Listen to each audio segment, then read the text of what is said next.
And we're now going to address the why. Why is the dollar up? And the article is titled Part 2 of June Tick, The Dollar Why. And we're going to start out with collateral. Let me read a quote to you, Jeff, and then you react. Quote, "You have to realize first that collateral is, in many ways, its own currency system. It's hard to get your head around this, especially since what's on the other side of repo, repurchase agreements, is cash. How can collateral be more currency-like at times than cash?" Jeff? You know the answer. We just talked about it. Scarcity. It's all about scarcity. I mean, basic economics has always been about scarcity, and it's kind of a mind bender to think about collateral and scarcity and how that relates into the monetary system. And I think it's one of the biggest mistakes that even people who pay attention to the repo market make, is they only focus on the cash side and forget everything that's more interesting about what's going on the collateral side. So what we're going to talk about here in this segment is scarcity. Okay, so the first part we established that scarcity leads to dollar, leads to official responses to what's going on. Now let's talk about exactly what that scarcity actually means and what it means, where it means the most. So tell me if I understand this correctly.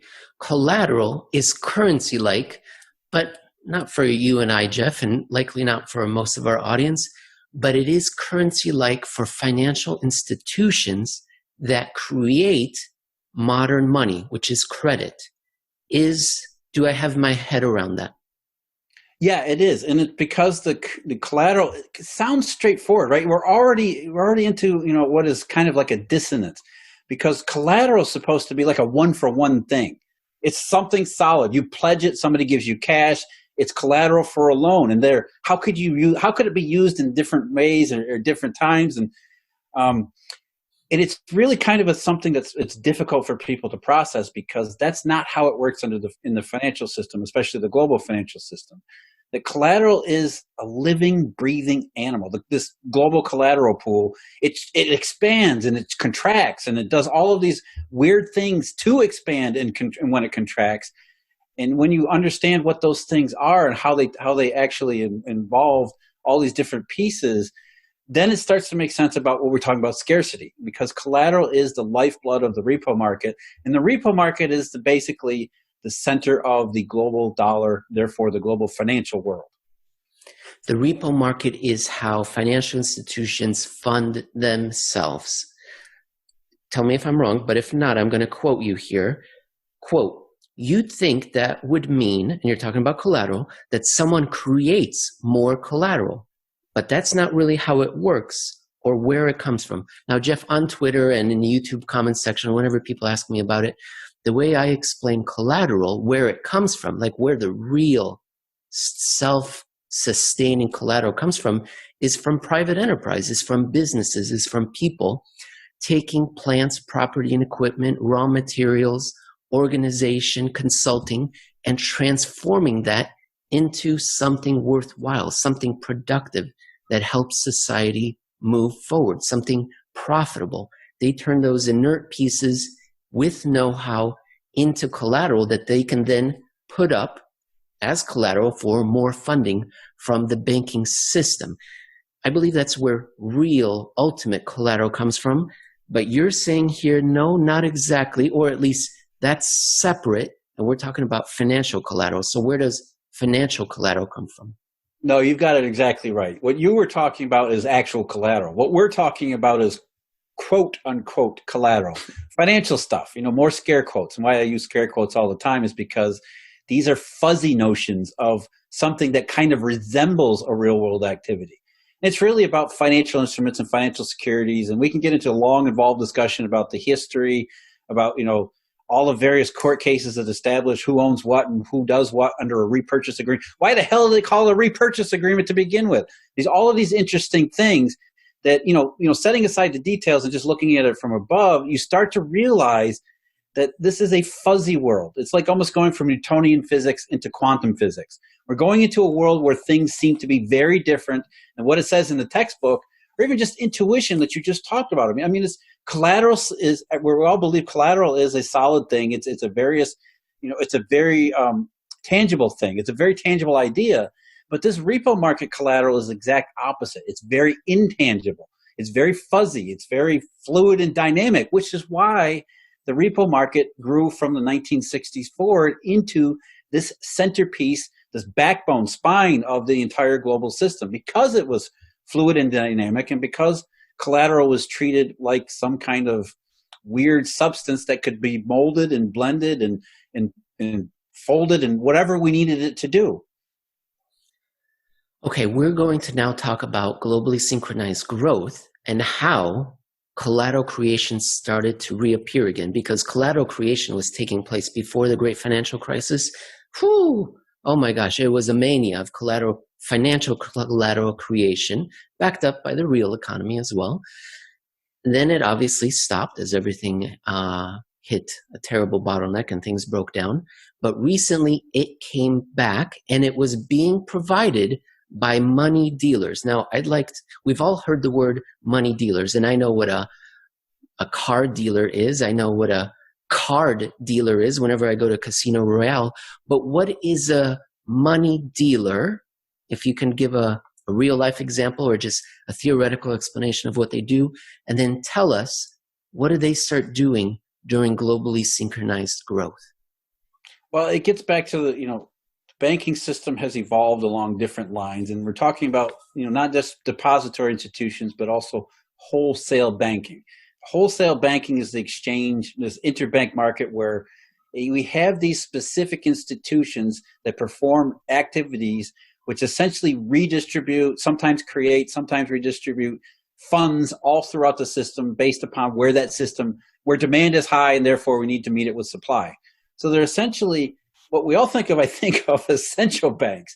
They're the parts of the system that actually perform all the activities that make the system work. So in terms of money dealing, they're the ones that are taking in collateral, repackaging it, sending it back out into the system where it needs to go, or where they believe it needs to go from a microscopic perspective. So they're the centralized engines that recombine, sometimes create, and sometimes redistribute and do all of these central activities that make the thing work. So they're money dealing. So our financial conglomerates, everything is all tied together. They provide insurance, they provide brokerage services. So I'm guessing all of the brand name banks that we are familiar with throughout the world, they do money dealing, and there isn't a specific set of banks or financial institutions that do money dealing. Like I couldn't say Bank of New York Mellon is a money dealer, because so is JP Morgan, Goldman Sachs, and BNP Paribas, HSBC, and Barclays, and so on. Is that right? Yeah, before the 1990s, there actually was separation there. Because remember, go back to the 1930s in Glass-Steagall. It was we had depository banks, and we had what were called commercial banks. And commercial banks were not depository banks. Those were the securities dealers.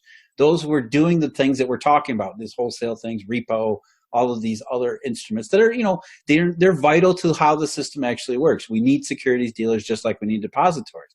But over time, especially offshore, as the Eurodollar system became more of a prominent role in the global financial architecture, banks outside the United States began to really combine depositories and commercial banks into one.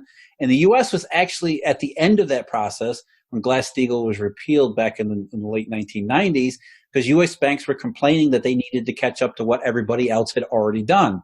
So essentially, the Eurodollar story is also not just a monetary evolutionary story. It's a story about the evolution of banking too, where we combine depositories and commercial banks, these securities businesses, back into a single whole, where in a lot of cases you had the depository parts of these banks that were underpinning or backing the securities businesses on the other side.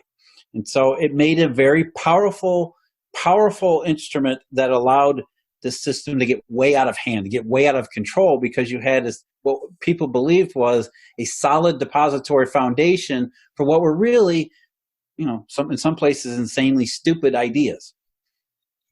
So then what happened during globally synchronized growth? Because the real economy wasn't doing so hot. So was there a lot of good collateral creation, or did the these money dealers say, we're gonna accept lesser quality collateral for credit creation and global money creation. In a lot of ways, no, it was a lot of ways. It was almost like going back to the pre-crisis era, but in miniature. In other words, it was like, hey, let's do some stupid stuff again, because that was fun. I mean, we made a lot of money doing stupid stuff, and I want to do some of that again. And oh, by the way, every central banker, every economist, every market, even the bond yields going up a little bit, everything seemed to say, if you didn't really pay attention to it and you didn't look at the details, it looked like, well, maybe globally synchronized growth is a thing. Maybe there is something here. I mean, it's already been almost a decade since the global financial crisis. So aren't we due for a recovery? And so the stupid ideas didn't seem stupid at the time, because they never do. There's always a rationalized basis for it. But in 2017, it really thought, well, a lot of people thought, why not? Let's do some stupid again, because globally synchronized growth gives us some cover. Maybe, you never know, maybe it actually is happening. And so, Jeff, you've got a couple of graphs that I'm going to ask you to explain what they mean, to teach us what they're showing. And let me pull them up here on the screen.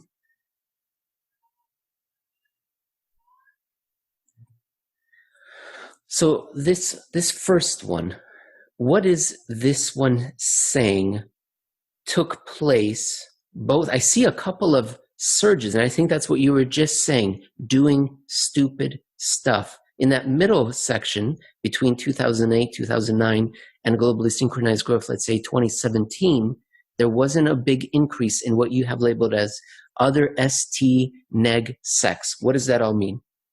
Well, first, again, we're talking about the red series, which is U.S. banks borrowing from counterparties outside the United States. So that's already something. Why are U.S. banks borrowing short-term negotiable securities, which is what we're talking about? Other ST means short-term, NEG means negotiable, and SECS means securities.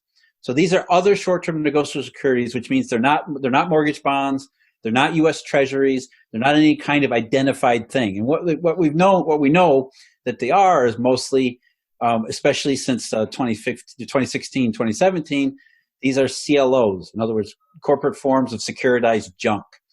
And what we're seeing in the second spike, especially in 2018, is that's not when those CLOs were manufactured and issued into the market and then borrowed by U.S. banks.